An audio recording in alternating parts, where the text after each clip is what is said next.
If we see a need, if we see a family who needs a box of food, if we see a young person who needs a safe space, if we see an undocumented immigrant whose rights are being violated and we can step up and be with them and advocate with them, then that's success.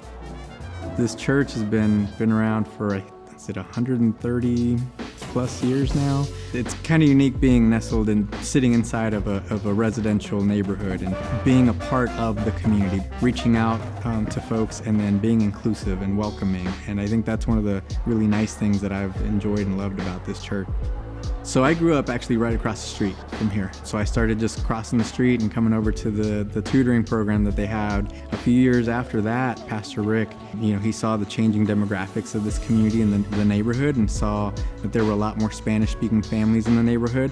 And so he in the session of the church decided, hey, let's try something, let's do a bilingual worship. Shortly after that, we started doing a bilingual worship service. Well, we had been doing food basket ministry to alleviate food insecurity in our community for 10 years or more. Prior to COVID, what we were doing was maybe 30 families a month, but now we're doing 80 families a week, basically.